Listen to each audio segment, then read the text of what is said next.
حاربهم وسلم لمن سالهم وعدو لمن عاداهم محب لمن أحبهم إنهم مني وأنا منهم فاجعل كراماتك وبراتك ورحمتك وغفرانتك ورضوانك على العلي العظيم والرجس والطاهرهم تطهيرا.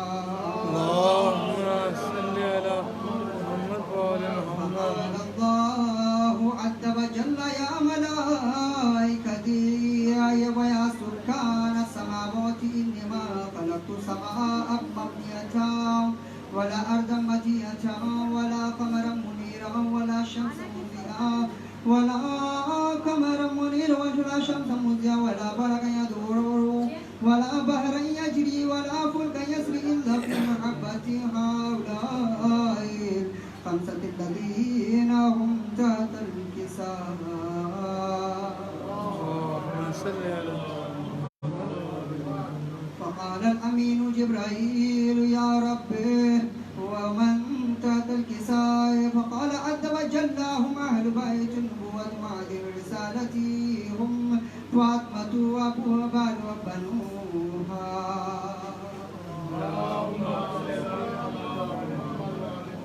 فقال جبرائيل يا رب أتأذن لي أن أهبط إلى الأرض ليكون معهم سادسا؟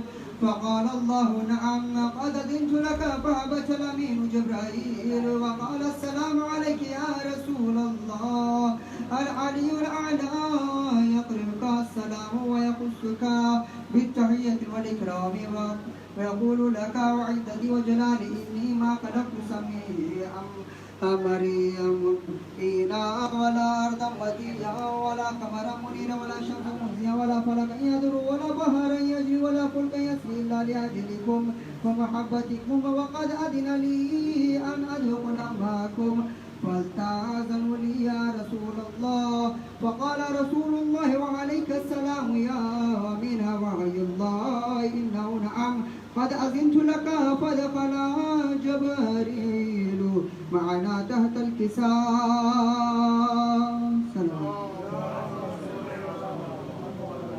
فقال لأبي إن الله قد أوحى إليكم يقول إنما يريد الله ليذهب عنكم الرجس أهل البيت ويطهركم تطهيرا. فقال علي لأبي يا رسول الله أخبرني ما لجوسنا هذا تحت الكساء من الفضل عند الله. فقال النبي صلى الله عليه وآله والذي بعثني بالحق نبيا واصطفاني برسالة نجم ما ذكر خبرنا هذا في محافل من محافل أهل الأرض وفي جمع الشيعة ومحبين إلا ونزلت عليهم الرحمة وحفت بهم الملائكة واستغفرت لهم إلى أن يتفرقوا. فقال عليهم السلام إذا والله منتصر فازعي وسعدوا ورب الكعبة. فقال لي أبي رسول الله صلى الله عليه وآله يا علي هو الذي بعثني بالحق نبيا واصطفاني برسالة نجم ما ذكر خبرنا هذا في محفل من محافل أهل الأرض وفيه جميعهم وشيعتنا محبين وفيه معهم إلا وفرج الله همهم ولا مغموم إلا وكشف الله غمهم ولا طالب حاجة إلا وقضى الله حاجته. فقال علي عليه السلام إذا والله بنا وسعدنا وكذلك شيعتنا فعلوا وسعدوا في الدنيا والآخرة ورب الكعبة. اللهم صل على محمد وآل محمد.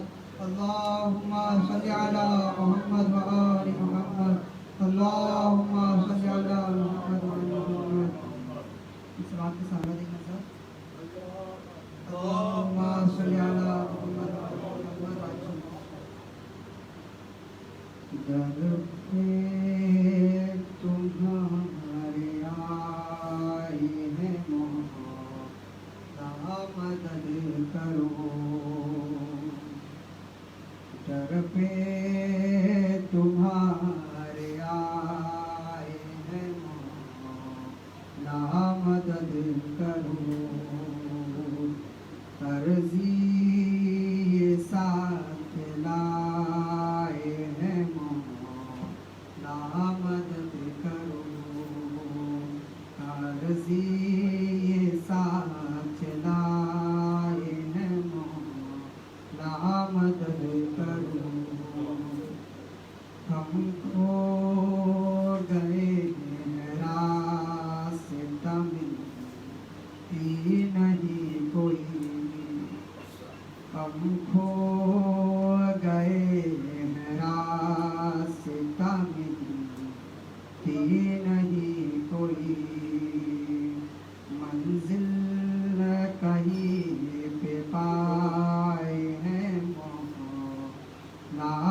مدد کرو در پہ تمہارے آئے ہیں مولا مدد کرو دامن ہمارے خوشیوں سے بھر دیجئے ضرور دامن ہمارے خوشیوں سے بھر دیجئے ضرور دنیا نے غم دکھائے ہیں مولا مدد کرو دنیا نے غم دکھائے ہیں مولا مدد کرو سامعین جب بھی شعر کے بعد میں یہ مصرع پڑھیں گے تو آپ لوگ ساتھ دیں گے کہ در پہ تمہارے آئے ہیں مولا مدد کرو یہ مصرع جب بھی بولیں گے آپ سب ساتھ دیں گے کہ در پہ تمہارے آئے ہیں مولا مدد کرو بیمار ہم جو بھی ہے ان کو شفا ملے بیمار ہم جو بھی ہے ان کو شفا ملے یہ آس ہم لگائے ہیں مولا مدد کرو سب مل کے کہیں گے کہ در پہ تمہارے آئے ہیں مولا مدد کرو در پہ تمہارے آئے ہیں مولا مدد کرو کہ قرضہ ہمارا غیب سے کر دیجئے ادا کہ قرضہ ہمارا غیب سے کر دیجئے ادا صدمے بہت اٹھائے ہیں مولا مدد کرو در پہ تمہارے آئے ہیں مولا مدد کرو سب مل کے کہیں گے کہ در پہ تمہارے آئے ہیں مولا مدد کرو بس آپ کے سوا کوئی مشکل کشا نہیں بس آپ کے سوا کوئی مشکل کشا نہیں تم سے ہی لو لگائے ہیں مولا مدد کرو تم سے ہی لو لگائے ہیں مولا مدد کرو در پہ تمہارے آئے ہیں مولا مدد کرو در پہ تمہارے آئے ہیں مولا مدد کرو ظالم زمانہ جینے نہیں دیتا ہے ہمیں دیکھیں گے حضرت کہ ظالم زمانہ جینے نہیں دیتا ہے ہمیں لب پہ یہ شکوہ لائے ہیں مولا مدد کرو در پہ تمہارے آئے ہیں مولا مدد کرو در پہ تمہارے آئے ہیں مولا مدد کرو دل ہے اداس ہمارا بہت شادی کیجیے دل ہے اداس ہمارا بہت شادی کیجیے دل کی تمنا لائے ہیں مولا مدد کرو سب مل کے کہیں گے کہ در پہ تمہارے آئے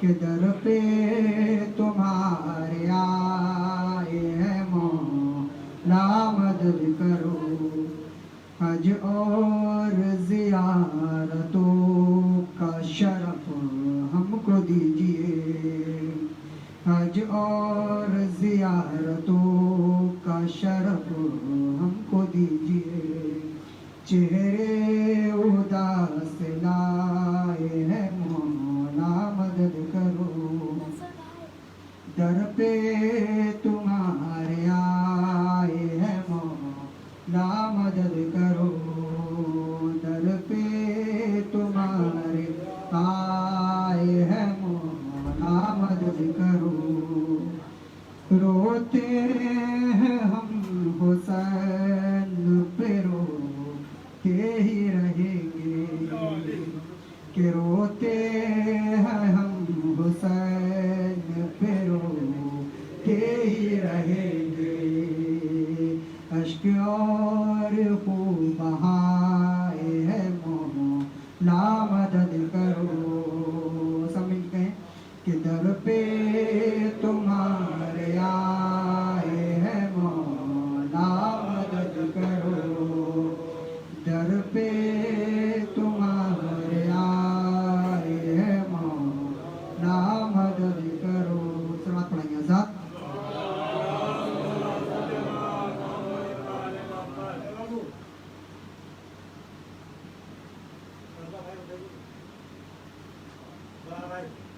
الواد پڑھے بھائی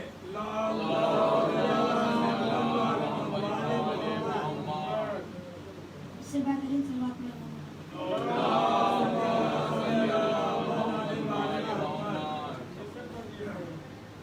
کہ قرآن پنجتن ہے سورت ہے فاطمہ قرآن پنجتن ہے سورت ہے فاطمہ مشکل کشائے خلق کی چاہت ہے فاطمہ مشکل کشائے خلق کی چاہت ہے فاطمہ مریم کا بلا فاطمہ سے بھلا کیا مقابلہ مریم کا فاطمہ سے بھلا کیا مقابلہ مریم تو عابدہ ہے عبادت ہے فاطمہ مریم تو عابدہ ہے عبادت ہے فاطمہ عبادت بنتا سلوات میں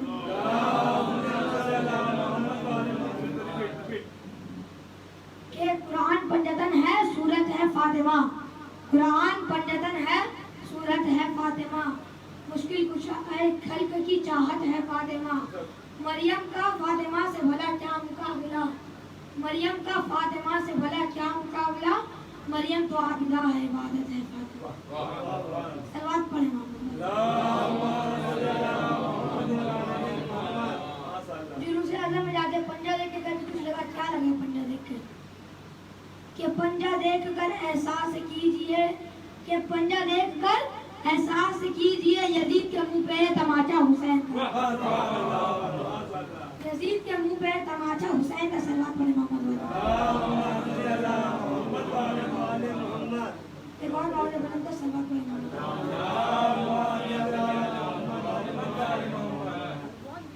تو آگے آگے بیٹھیے بچے کو جگہ مل جائے گا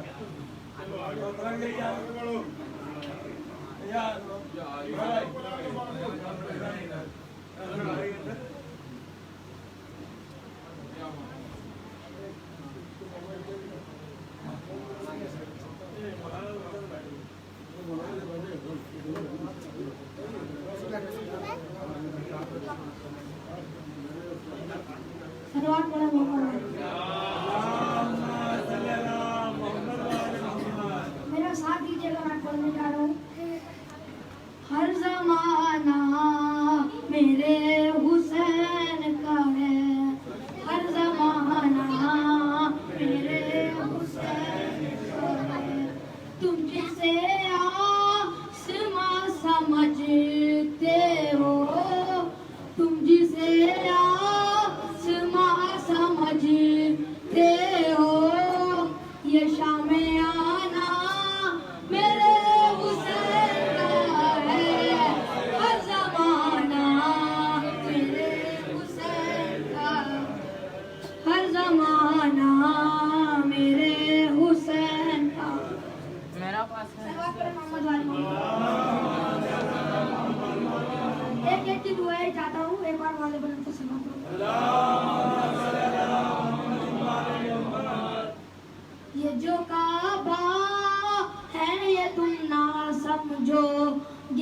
اسے یہ جو کعبہ ہے تم نہ سمجھو گے اسے گھر پرانا میرے حسین کا ہے ہر زمانہ میرے حسین کا ہر زمانہ میرے حسین کا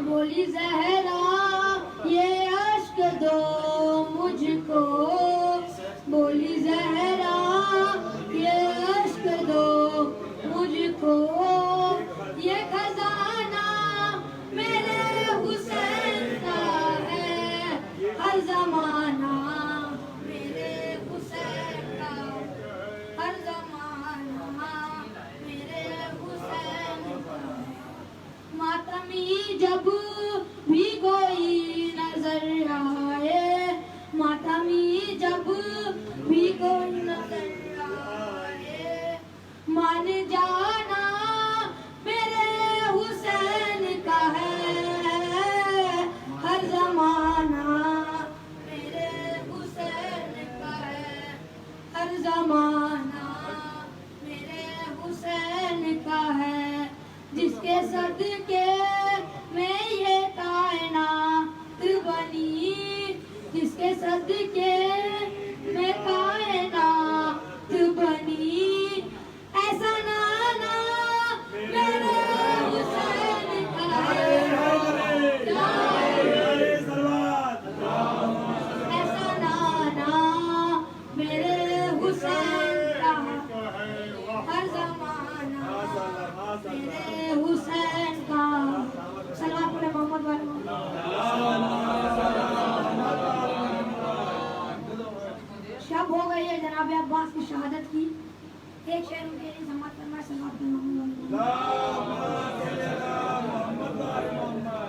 کہ عباس آ گئے میدان میں حیدر کی طرح عباس آ گئے میدان میں حیدر کی طرح ایک اکیلے نظر آنے لگے پورے لشکر کی طرح ایک اکیلے نظر آنے لگے پورے لشکر کی طرح وہ تو جنگ کرنے کی اجازت ہی نہیں تھی ورنہ وہ تو جنگ کرنے کی اجازت ہی نہیں تھی ورنہ کربلا ہاتھ میں ہوتا درے خیبر کی طرح سلوات پڑھے محمد والے محمد سلوات پڑھے محمد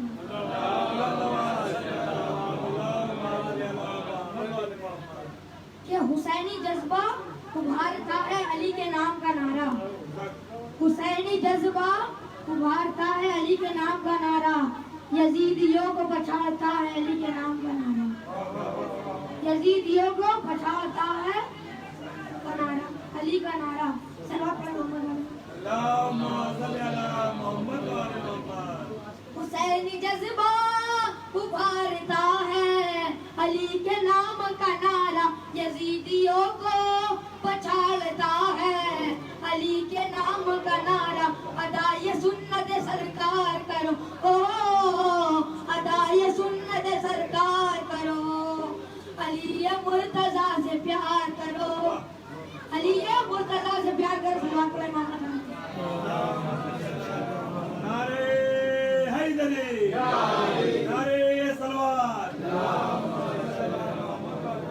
پھر آپ سے کہتا ہوں دونوں ہاتھ اٹھا کے نعرہ کا جواب دیجیے گا کیونکہ رسول خدا نے ایسا کر کے علی کو بلند کیا تھا من کنت مولا فاز علی مولا نعرہ حیدری نعرہ حیدری نعرہ حیدری دم دم دم دم زہرا کا شوہر کعبے میں ولادت مسجد میں شہادت عیسیٰ کا مولا موسیٰ کا مولا جبریل کا ٹیچر کعبے میں ولادت داماد پیغمبر جبریل کا ٹیچر قرآن کا رائٹر ہم سب کا رہبر شاعر شیر مرد قوت پروردگار لا پتہ الا علی لا سیف الا ذوالفقار نعرہ حیدری سلوات پڑھے محمد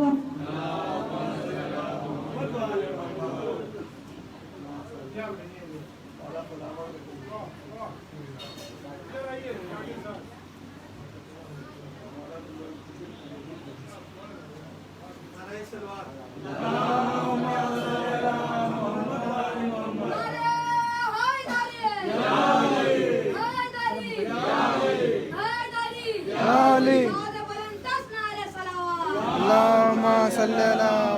وآل محمد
تماچے نہ مارو مسلمانوں جاؤ علی کو بلاؤ اکیلی ہے زہرا تماچے نہ مارو مسلمانوں جاؤ علی کو بلاؤ اکیلی ہے زہرا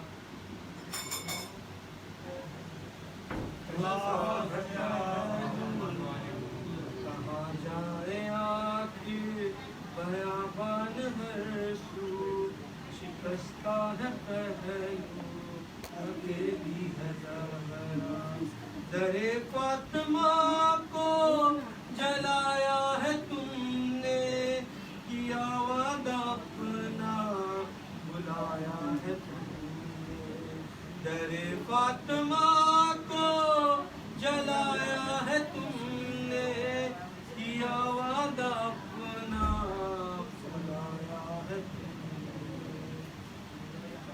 کیا وعدہ اپنا بلایا ہے تم نے نعرہ سلوات ماچے نہ مارو مسلمانوں جاؤ علی کو بلاؤ اکیلی ہے زہرا رونے پہ پہرا مصائب کا صحرا اکیلی ہے زہرا بیاں کس سے جا کر کروں درد اپنا ہے غیروں کی دنیا نہیں کوئی اپنا بیاں کس سے جا کر کروں درد اپنا ہے غیروں کی دنیا نہیں کوئی اپنا کوئی جا کے بابا سے یہ کہہ دو کہ لے جاؤ آ کر اکیلی ہے زہرا رونے پہ پہرا مصائب کا صحرا اکیلی ہے زہرا رونے پہ پہرا نعرہ سلوات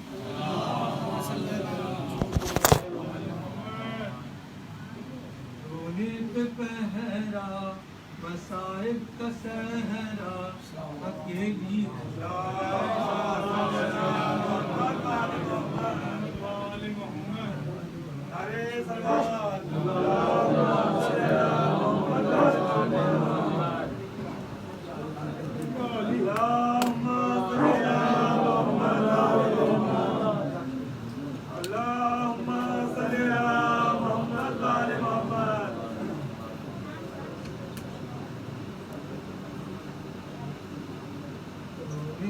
پہرا مصائب کا صحرا اکیلی ہے زہرا چاہے کر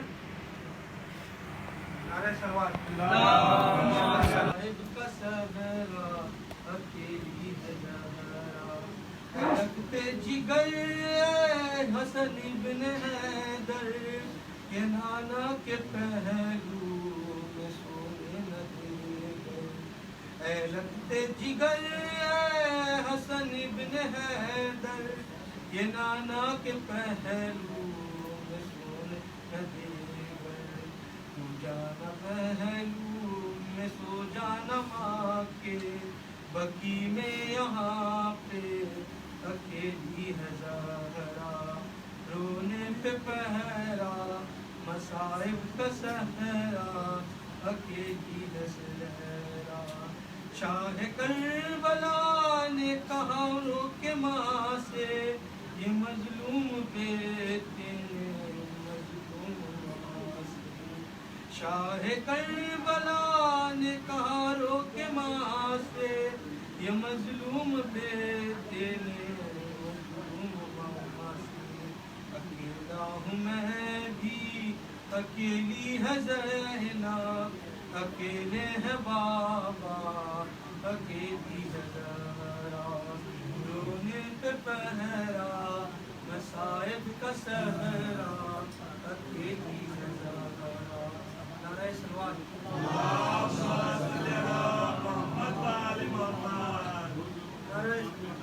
نعرے سلوات.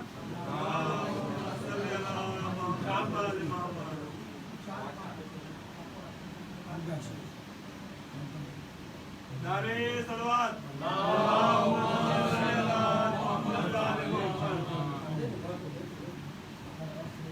نعرے حیدری، آواز بلند صلوات.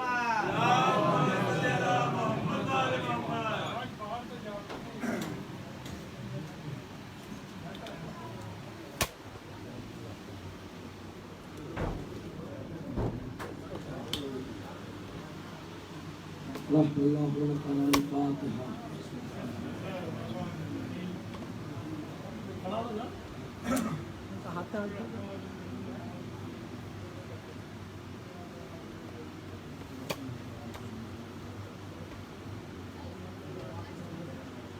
اعوذ باللہ من الشیطان الرجیم. بسم اللہ الرحمن الرحیم.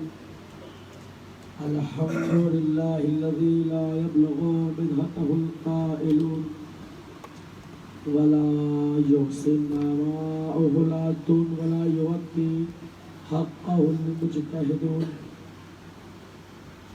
الذي لا يدركه بعد الحمم ولا يناله غوث الفتن الذي ليس لصفته حد محدود ولا نعت موجود ولا وقت معدود قدر الخلائق بقدرته ونشر الرياح برحمته ومتقى بالصخور ميدان أرضه والصلاة والسلام وتحية والإكرام على بشير النذير وسراج المنير جد الحسن والحسين أبي القاسم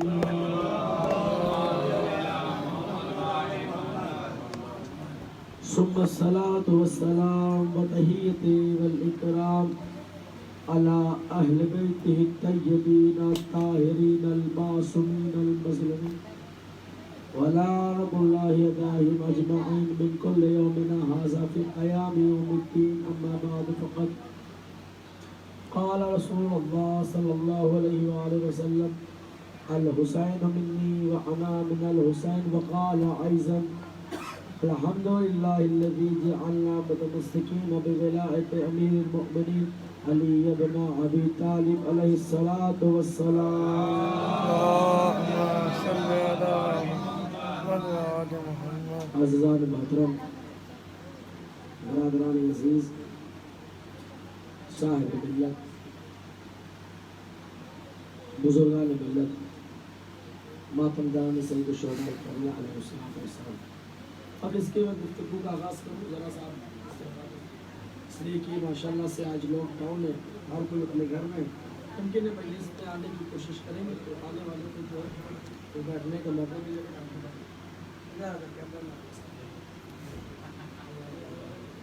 صلوات پڑھیں مل جل کے بابا سے.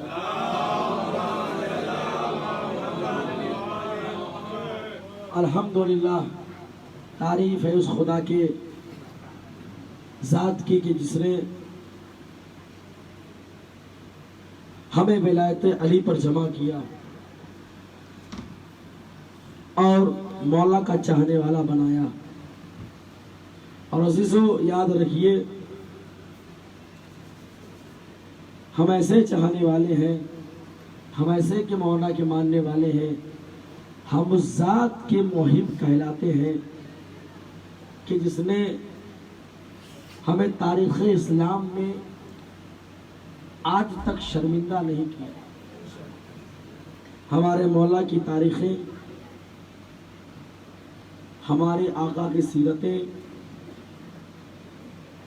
ہمارے معصومین علیہ الصلاۃ والسلام کے آداب, جب بھی تاریخ میں جو بھی سیرت لکھی گئی ہے وہ اس شان و شوقت سے لکھی گئی ہے کہ اگر اس سیرت اور اس تاریخ کو بیان کیا جائے تو نہ بیان کرنے والا شرمندہ ہوگا نہ سننے والا شرمندہ ہوگا. الحمدللہ ہمارے اماموں کی تاریخوں نے ہمیں ہر جگہ سر اٹھانے کا موقع دیا ہے, سر جھکانے کا موقع نہیں دیا. اور دوسری گزارش ہے کہ یہ سب چیزیں جو ہے وہ سائلنٹ پہ کرنا, اس لیے کہ بھی جب بچتا رہے گا تو ذہن جو ہے وہ منتشر ہو جائے گا کسی اور ذہن کی طرف. وہ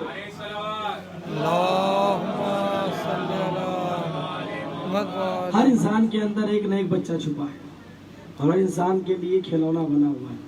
بس فرق اتنا ہے کہ عمر کے ساتھ ساتھ کھلونے تبدیل ہو جایا کرتے ہیں.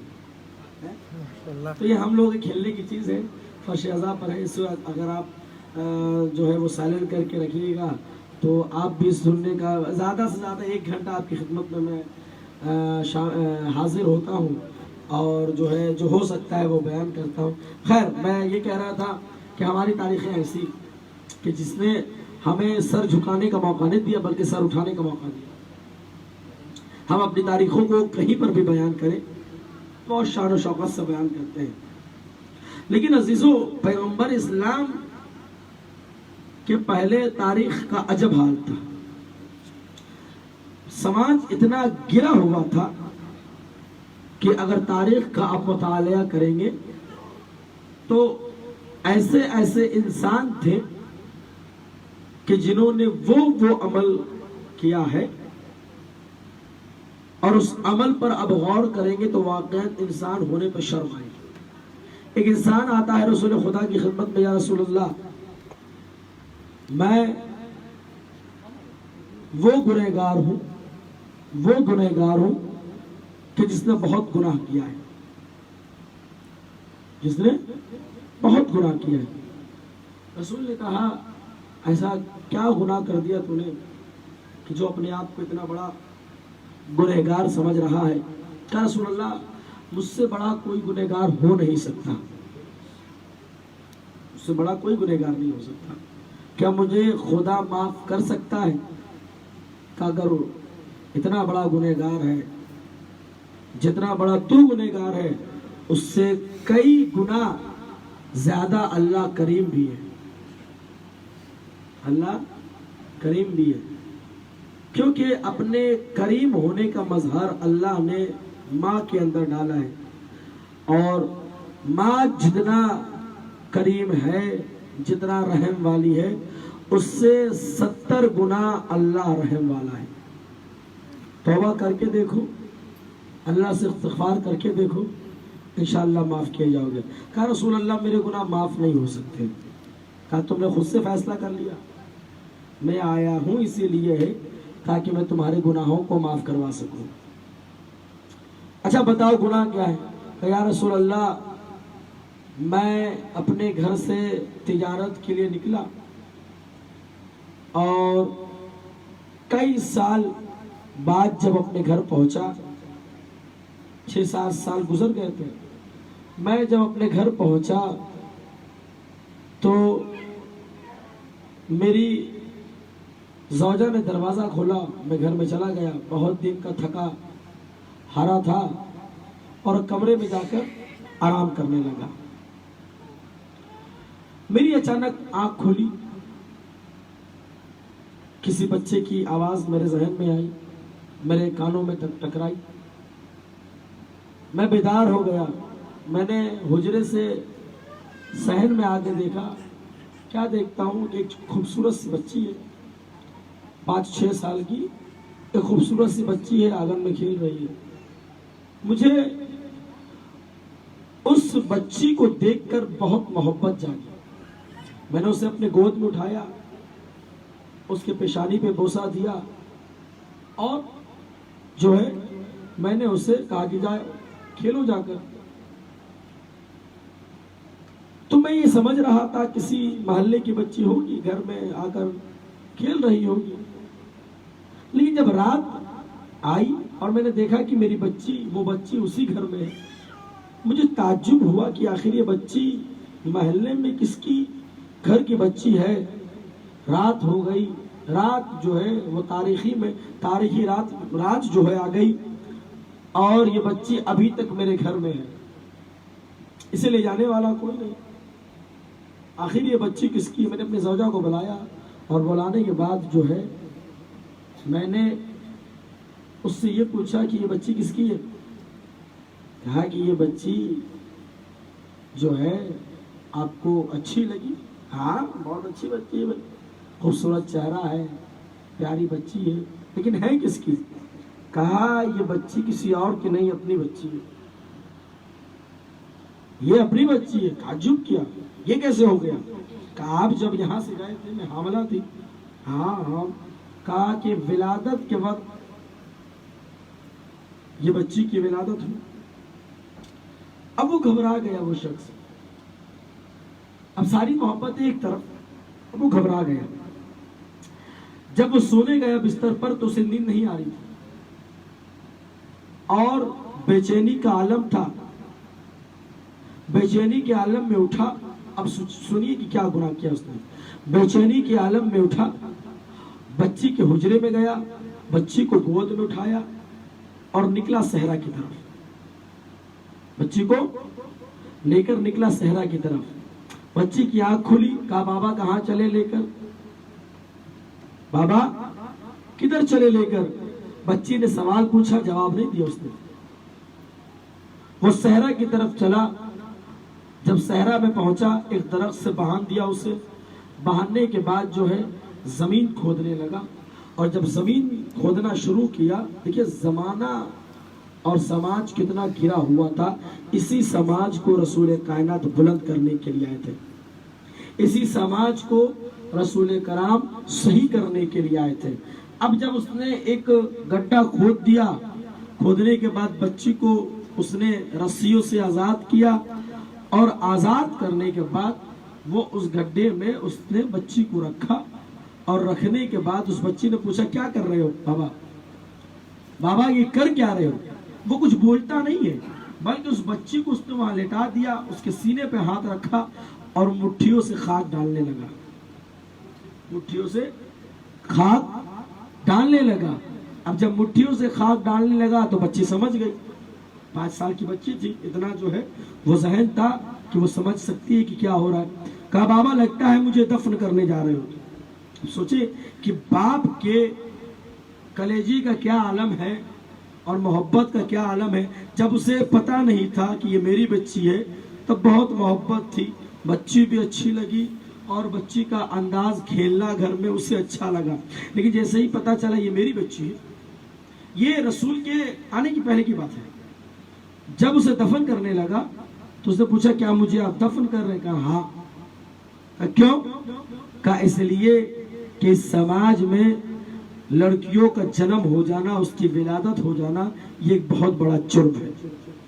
لہذا میں تجھے دفن کر کے سماج کو بتانا چاہتا ہوں کہ دیکھو میں کتنا بہادر ہوں، دیکھو میں کتنا جگر والا ہوں. میں نے اپنے بچی کو دفن کیا.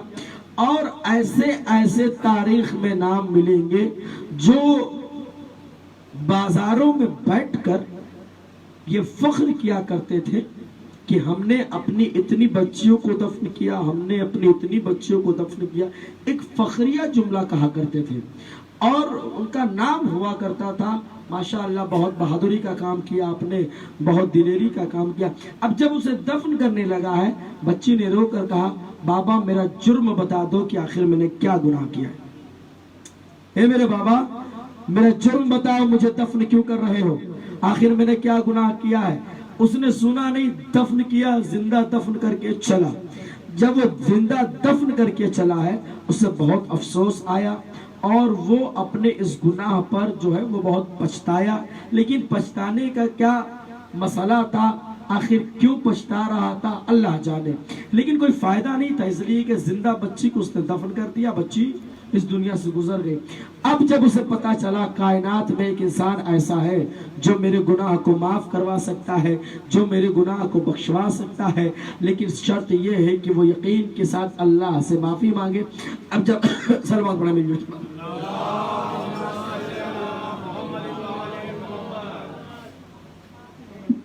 ایک مرتبہ سلوات پڑھیں.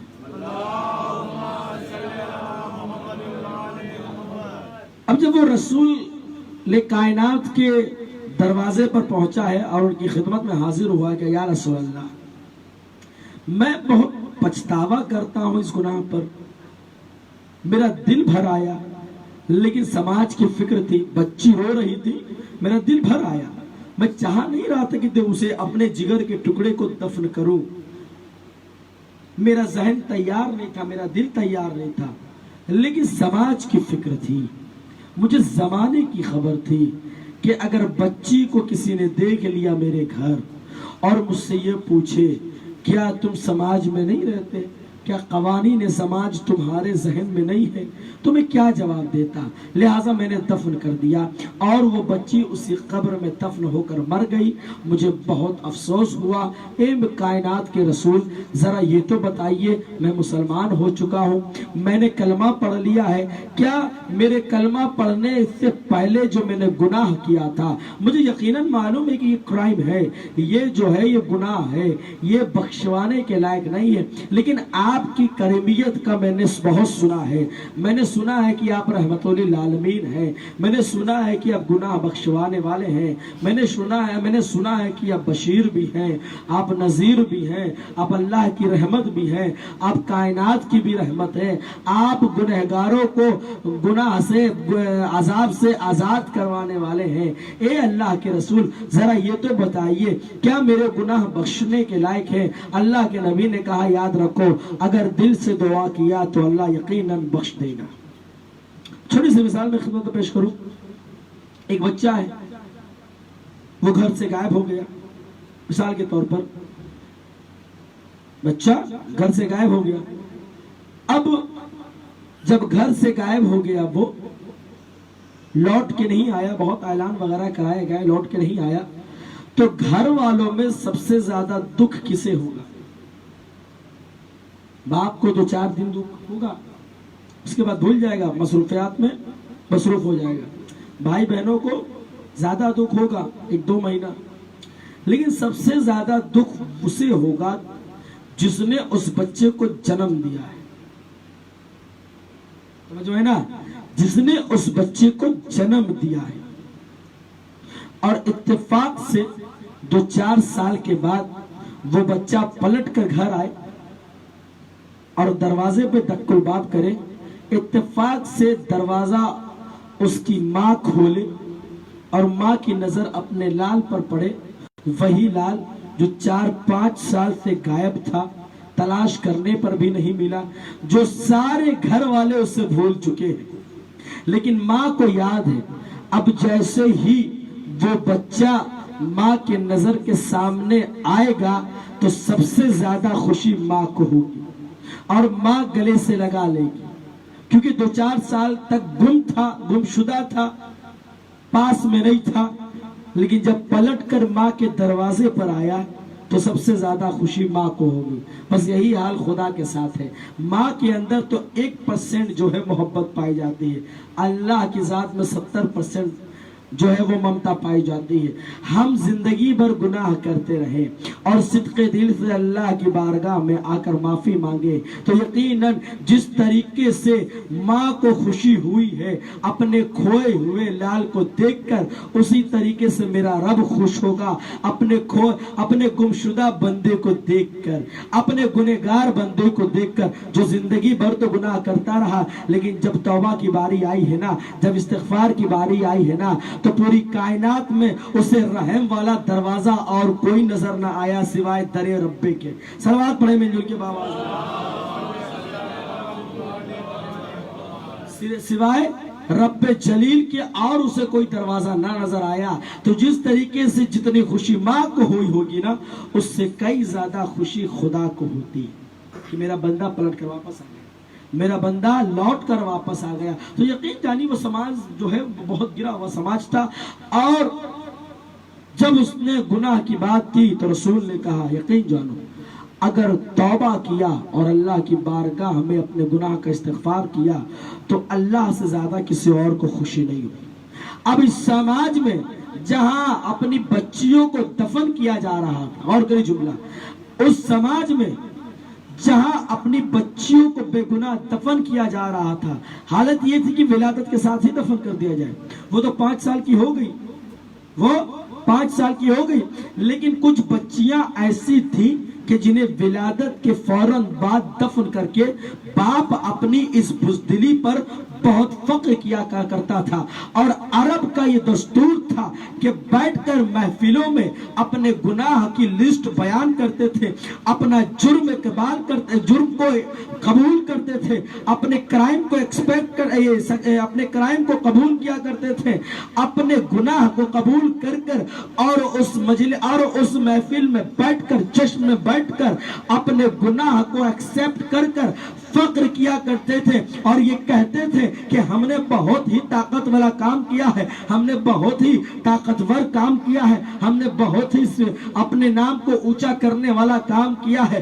ذرا سوچے اس گرے ہوئے سماج میں اس پستی پر وہ سماج پہنچ چکا تھا جہاں سے جانور بھی سب سے اچھے نظر آتے تھے, جہاں انسان کہلانا بھی اپنے آپ کو شرمندگی کا عالم تھا. اب اس سماج میں, اس ماحول میں رسول کو جب اولاد عطا کی گئی ہے نا, تو سب سے پہلی اولاد جو ہے بیٹی عطا کی گئی, اور اللہ نے بتایا کہ نہ تم بیٹیوں کی عظمت کو سمجھتے ہو, نہ بیٹی کی قدر و قیمت کو سمجھتے ہو. آؤ ہم تمہیں بتائیں گے کہ بیٹی ہوتی کیسی ہے, آؤ تمہیں ہم بتائیں گے کہ بیٹی کی عظمت ہوتی کیسی ہے, آؤ ہم بتائیں گے کہ بیٹی کس کمال منزلت پر فائز ہوتی ہے, آؤ تمہیں ہم بتائیں گے کہ بیٹی کی عظمت ہوتی کیا ہے. یاد رکھنا ہم اس سماج میں, ہم گرے ہوئے اس پستی دور کے سماج کو ہم بھی جانتے ہیں, ہمارا رسول بھی جانتا ہے. جہاں بیٹیوں کو زندہ دفن کر دیا جا رہا تھا, وہاں سرور کائنات کو اللہ نے سرور کائنات کو بیٹی عطا کر کر زمانے کو بتایا کہ دیکھو یاد رکھنا تم اپنی بچیوں کو دفن کرتے رہو, ہم رسول کو بیٹی دے کر بتائیں گے. یاد رکھنا اس زمانے میں اگر سب سے رحمت والی ذات ہے تو بیٹی ہے, بیٹا نہیں ہے. سلوات پڑھیں مل کے بابا.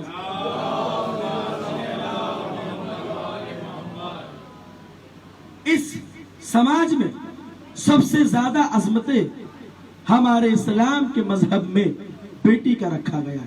میں دونوں پہلو آپ کی خدمت میں عرض کروں گا کہ بیٹی کو ہونا کیسا چاہیے اور بابا کو ہونا کیسا چاہیے, والدین کو ہونا کیسا چاہیے.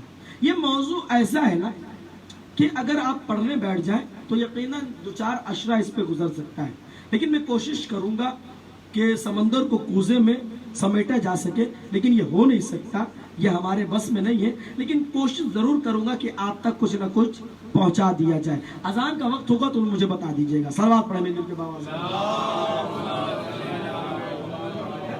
لاک ڈاؤن ہے, کہیں جانا تو نہیں نا ہے, آج باہر نہیں نکلنا.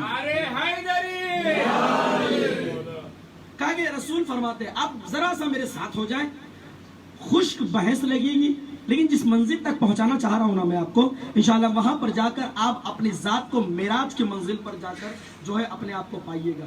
کہا کہ اللہ جب کسی بندے سے زیادہ محبت کرتا ہے اور اپنے بندے سے زیادہ خوش ہوتا ہے اور چاہتا ہے کہ اپنے بندے کو جزائے عظیم عطا کرے، تو اللہ اس بندے کو اس کی اولادوں میں سب سے پہلے بیٹی عطا کرتا ہے۔ کیا کرتا ہے؟ بیٹی عطا کرتا ہے۔ اگر کسی کے گھر میں بیٹی ہو جائے آج کے زمانے میں، دیکھیے زمانہ پھر وہی آ گیا ہے کہ نہیں، بیٹی کا جنم ہو گیا، ولادت ہو گئی، اب باپ فکر میں لگا رہے گا سونے کی قیمت کیا ہے، چاندی کی قیمت کیا ہے، باراتیوں کو کیا چاہیے، داماد کو سونے کا چین چاہیے کہ نہیں، سلامی میں جو ہے وہ چاندی کا تشت چاہیے کہ نہیں، آخر کتنا دہیج چاہیے، باراتیوں کی عزت کیسے کرنا ہے۔ ابھی تو اس کا جنم ہوا ہے، ابھی جنم ہوا ہے اور ابھی رخصتی کی جو ہے وہ خیالات اپنے ذہن میں گھومنے لگے نہ۔ اللہ کی قسم آج کے 3-4 مہینوں میں جو شادیاں ہوئی ہیں نا، اور جس انداز سے ہوئی ہیں، اگر انسان سمجھ جائے کہ اصل شادی کیا ہوتا ہے تو پھر کوئی بھی بیٹی اپنے باپ پر بوجھ نہیں ہوگی۔ اتنی خاموشی سے نہ سنیں، میں نے خاموشی سے کہا، اتنی بھی خاموشی سے نہ۔ آج کے دور میں جیسی شادیاں ہوئی ہیں، آن لائن شادیاں، وہ تو ابھی مسلمانوں میں تھا، فقط وہ مسلمانوں میں تھا۔ ابھی غیر قوم میں بھی پنڈت کہیں اور بیٹھا ہے، دلہن کہیں اور ہے، دلہا کہیں اور ہے، اور آن لائن منتر بھی پڑے جا رہے ہیں، آن لائن جو ہے وہ سارے رسم روائے جا رہے ہیں، شادیاں ہو رہی ہیں۔ ابھی تو صرف مسلمان یہ کام کیا کرتے تھے، ابھی سارے زمانے میں ہو گیا۔ اچھا وہ سب چھوڑے، 5 باراتی جاتے ہیں، جو بھی ملے کھا پی کے چلے جاؤ، ورنہ پولیس آئے گی تو ڈنڈا مار کر ڈنڈا کھلائے گی، پھر کھوجتے رہنا اپنے خواہشات کے اعتبار سے کھانا۔ اگر گھنٹہ نہیں کھانا ہے تو جو مل رہا ہے وہ کھا کے چلے جاؤ۔ اب زیادہ جو ہے وہ اس بات پر اب غور کریں کہ کاش اس چیز کو لوگ سمجھ لیتے ہیں۔ ہم جب کسی بچی کی شادی کے لیے تیاری کرتے ہیں تو بچے کا باپ بولتا ہے میں نے اپنے بچے کو انجینئرنگ پڑھایا، ڈاکٹر بنایا، گریجویٹ کرایا، تو میرا بیٹا اس منزل پر فائز ہے کہ آج 1-2 لاکھ روپے کما سکتا ہے۔ ذرا آپ بتائیں دہیج کتنا دیں گے؟ قربان ہو جاؤ اسلام کے خانوں، بتائیے دہیج کتنا دیں گے؟ یعنی بازار میں، معاف کیجیے گا سارے جوان بیٹھے ہوئے، بازار میں جوانوں کی قیمت لگائی جا رہی ہے، وہ بیٹا خوش ہے۔ ہمارا اپنے دوستوں میں جو فخریہ جملہ کہتا ہے کتنی قیمت لگی؟ 2 لاکھ، تمہاری 4 لاکھ، تمہاری 5 لاکھ، پتہ نہیں ہے کہ بیچا جا رہا ہے۔ قربان ہو جاؤ نبی کی ذات پر، جب جناب سیدہ کی شادی کا وقت آیا نا، جناب مولا کائنات سے پوچھا، مولا کائنات سے کہا علی کیا ہے تمہارے پاس؟ کہا زرہ ہے، گھوڑا ہے، تلوار ہے۔ کہا گھوڑے اور تلوار کی تمہیں ضرورت پڑے گی، زرے کی ضرورت نہیں ہے، اس لیے کہ کائنات میں نہ کوئی تلوار بنی ہے کہ جو تمہیں زخم دے سکے، نہ کوئی تیر و تور بنا ہے جو تم پر حملہ کر سکے۔ زرے کی ضرورت نہیں ہے، جاؤ بازار میں بیچ کر آؤ اور جا کر اس سے مہر کا رقم ادا کرو، پھر شادی ہو۔ آج کے زمانے میں لڑکی کے باپ سے کہے کیا ہے؟ کہ 2 لاکھ کا فلیٹ ہے، کہا اسے بیچ دیجئے، پھر اس کے بعد جو ہے اپنے بیٹی کی شادی کیجئے۔ کہا ہم بیچنے کے لیے نہیں اور لینے کے لیے آئے ہیں۔ صلوات پڑھیں مل جل کے بابا۔ ہم بیچنے کے لیے نہیں آئے اور لینے کے لیے۔ دیکھیے محرم اعظم میں شادی کی بات نہیں پڑھنا چاہتا، بس جس منزلت پہ لانا چاہتا ہوں میں وہاں تک آپ کو پہنچا دوں۔ ہم بیچنے کے لیے نہیں آئے اور لینے کے لیے آئے ہیں۔ یقین جانیے ہم آزادار حسین کہلانے کے لائق نہیں ہیں، ہم علی والے کہلانے کے لائق نہیں ہیں، اس لیے کہ صرف اور صرف اسلام ہمارے زبان پر رہ گیا، سیرت میں نہیں اترا ابھی تک۔ جب کافروں نے آ کے رسول خدا سے کہا یا رسول اللہ قرآن کی آیت کا ترجمہ کر رہا ہوں، کہا کہ ہم ایمان لا چکے ہیں، ہم مسلمان ہو چکے ہیں، ہم آپ پر بھی یقین رکھتے ہیں، آپ کے خدا پر بھی یقین رکھتے ہیں۔ پروردگار عالم نے کہا اے رسول ان سے کہہ دو کہ یہ صرف مسلمان ہوئے ہیں، ایمان ان کے ابھی دل سے گزرا بھی نہیں ہے، ایمان ان کے دل سے ابھی گزرا ہی نہیں ہے۔ رسول فرماتے ہیں کہ جب زمانہ وہ آئے گا کہ صرف اسلام ان کے زبان پر رہے گا، قرآن صرف لکھاوٹ میں رہ جائے گی اور مسجدیں خالی رہ جائیں گی، اور جب یہ زمانہ آئے گا تو اس زمانے میں جو لوگ ہوں گے، اس زمانے میں جو ایسے کردار والے لوگ ہوں گے، انہیں فقط اور فقط مسلمان کہا جائے گا، مومن نہیں۔ پتہ یہ چلا مسلمان اور ہے، مومن اور ہے۔ اور قرآن مجید نے کہا کہ اہدنا الصراط المستقیم، صراط مستقیم پروردگار عالم مجھے باقی رکھے۔ قرآن مجید جو ہے ہدایت مسلمانوں کے لیے نہیں کرتا ہے بلکہ مومنوں کی کرتا ہے۔ الف لام میم، سورہ بقرہ کی آیت، الف لام میم ذالک الکتاب لا ریب فیہ ھدی للمتقین۔ الف لام میم، یہ کتاب میں کوئی شک نہیں ہے اور یہ ہدایت کرتا ہے متقین کی، مومنین کی۔ متقین مومنین، اس کا مطلب یہ ہوا اگر قرآن کو اپنا ہادی بنانا ہے، اگر امام کو اپنا ہادی بنانا ہے تو پہلے ہم مسلمان بنے پھر مومن بنے۔ اور اسی چیز کو رسول خدا نے ختم کیا ہے کہ دیکھو کوئی نسل و اعتبار کے ذریعے اپنے آپ پر فخر نہ کرے، بلکہ اللہ کے قریب وہ انسان معتبر ہے جو تقوی میں سب سے آگے ہے، جو تقوی میں سب سے سامنے میں ہے۔ اب آئیے آپ کی خدمت میں پیش کروں، میں نے عرض کیا کہ پروردگار عالم نے رسول کو سب سے پہلی اولاد، روایت میں جناب قاسم کا بھی ذکر ہے، قاسم ابن محمد، لیکن روایت میں یہ بھی ذکر ہے کہ اللہ نے انہیں واپس لے لیا۔ اب جناب سیدہ کی ولادت ہوئی تو یہ سارے نسل امامت جو ہے وہ جناب سیدہ سے چلی ہے، جناب سیدہ سے چلی ہے۔ جملہ ہے تاریخ کا کہ رسول کرام جب بھی تبلیغ اسلام کے لیے جایا کرتے تھے تو لوگ انہیں پتھر مارا کرتے تھے، پتھر مارا کرتے تھے، اور جناب نوح بھی تبلیغ کے لیے جایا کرتے تھے تو پتھر مارا کرتے تھے۔ صلوات پڑھیں مل کے بابا۔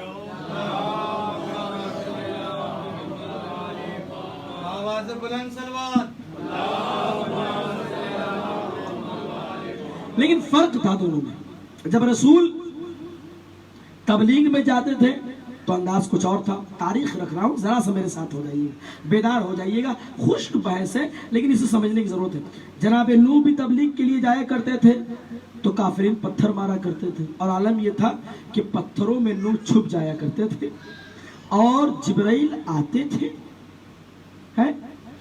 جب آتے تھے تو پروں سے پتھر کو ہٹایا کرتے تھے اور پروں کو نوح کے جسم مقدس سے مس کیا کرتے تھے۔ جتنے بھی زخم ہوتے تھے وہ سب کے سب ختم ہو جایا کرتے تھے، سب کے سب مٹ جایا کرتے تھے۔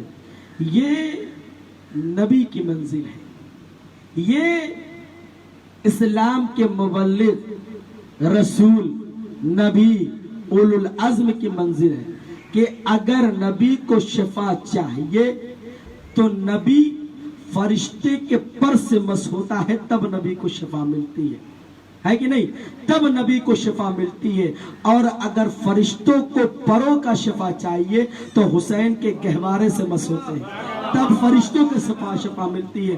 میں کہوں گا یا رسول اللہ، اطمینان سے سنی جملہ، میں کہوں گا یا رسول اللہ، جب فطرس نے کہا کہ میرے بال پر چھن گئے ہیں اور مجھے عذاب الہی میں مبتلا کر دیا گیا ہے تو آپ اسے اپنے در سے بھگا دینا چاہیے تھا، آپ کو شفا نہیں دلوانا چاہیے تھا۔ عجب نہیں رسول یہ کہے کہ نادان جانتے نہیں ہو، تم انجان ہو، تم نادان ہو، تمہیں یہ نہیں معلوم کہ نبی کا در وہ ہے کہ اگر فرشتہ بھی آئے تو اس کی بھی حاجت روائی ہوتی ہے اور انسان بھی آئے تو اس کی بھی حاجت روائی ہوتی ہے۔ میں قیامت تک کے ان انسانوں کو بتانا چاہتا ہوں جو یہ کہے کہ ہمیں نبی سے مانگنا بدعت ہے، نبی سے مانگنا شرک ہے۔ میں بتانا چاہتا ہوں اما جب فرشتوں کو عطا ہو سکتی ہے تو تم مسلمانوں کو کیوں نہیں عطا ہو؟ حسینیت حسینیت حسینیت، نعرہ صلوات۔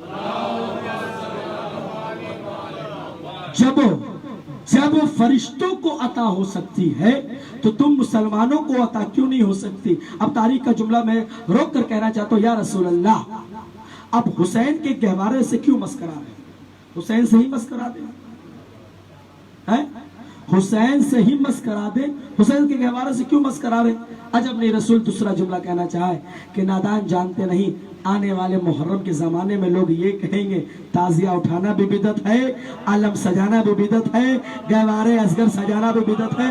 میں بتانا چاہتا ہوں، میں سمجھانا چاہتا ہوں، باپ کے گہوارے میں اتنا اثر ہے کہ وہ فرشتے کو عذاب الہی سے بچا سکتا ہے تو بیٹے کے گہوارے میں کتنا اثر ہوگا؟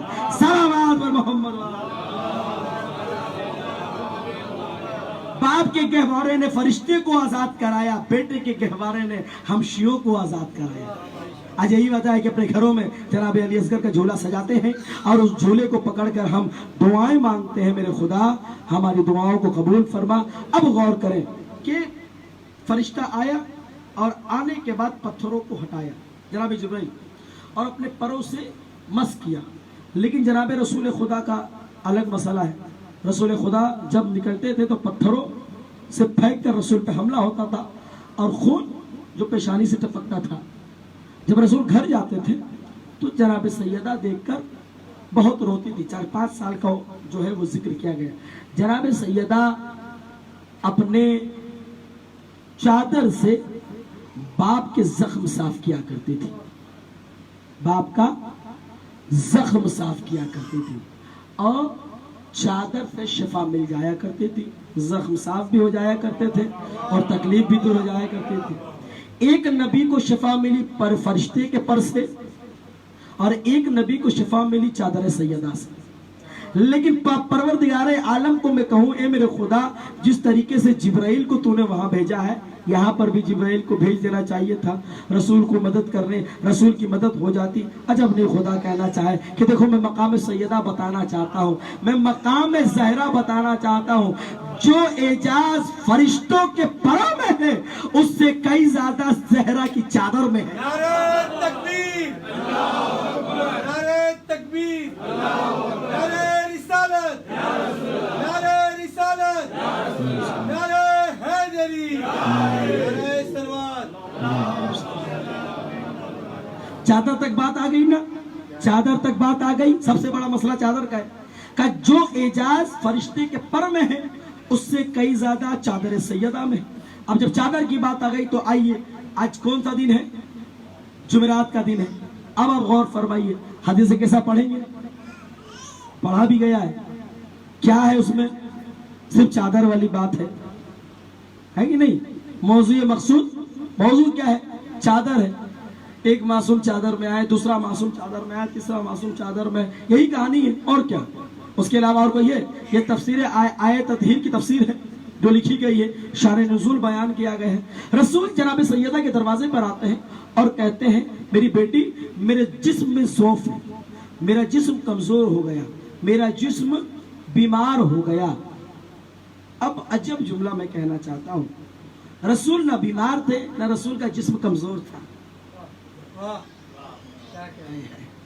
کمزور ہمارا ایمان ہے، ضعیفی ہمارے یقین میں ہے، رسول کے جسم میں نہیں۔ رسول کا جسم ایسا نہیں کہ کوئی بیماری رسول کے جسم کو کمزور کر دے۔ رسول جب بھی کوئی خطبہ دیتے تھے تو مخاطب کسی اور سے ہوتے تھے، بتانا کسی اور کو چاہتے تھے، ہے کہ نہیں؟